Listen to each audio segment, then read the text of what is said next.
আসসালামু আলাইকুম সবাইকে। সততা ফাউন্ডেশনের পক্ষ থেকে শুভেচ্ছা। আপনারা দেখতে পাচ্ছেন আমরা গত দিন আমাদের ফাউন্ডেশনের পক্ষ থেকে এই চেয়ারটার জন্য আপনাদের কাছে মানবের আবেদন করা হয়েছিল। এই যে তার চেয়ারের অবস্থা দেখেন আপনারা। এই যে আমরা কথা দিয়ে গেছিলাম যে এক সপ্তাহের ভিতরে ইনশাল্লাহ তার জন্য একটা নতুন চেয়ারের ব্যবস্থা করব।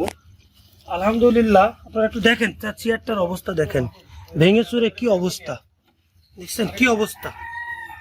আমরা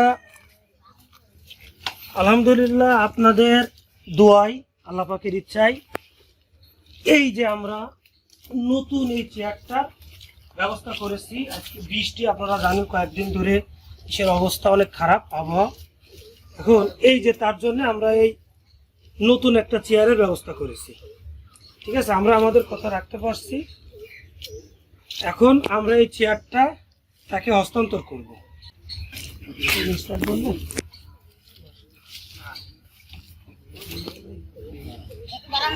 হ্যাঁ, বারান্দায় উঠে দে, বারান্দায় উঠে দে, ও ওখানেই বসুক, তারপরে আমি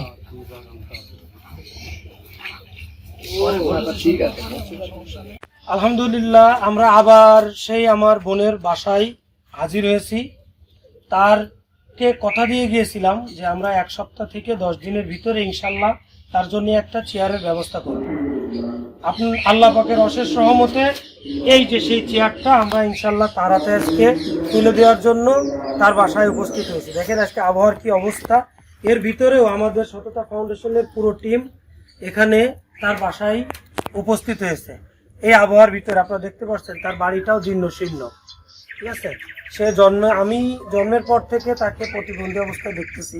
তার একটা মাত্র চলাচলের বাহন, সেটাও ওই যে ওই পাশে আছে রাখা। ওই যে আপনাদের দেখাই, দেখেন বর্তমান যেটা তার ওই অবস্থা। এখন আমরা তার এই নতুন হুইল চেয়ারটা তাকে দেওয়ার জন্য আমরা আসছি।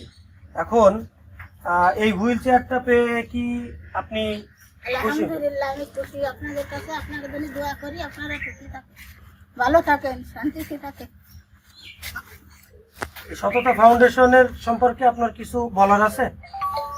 এরা যেন সবাই সুখী থাকে, ভালো আল্লাহর কাছে সেই দোয়া করি আগামী দিনে যেন এরা ভালো হয়ে চলতে পারে।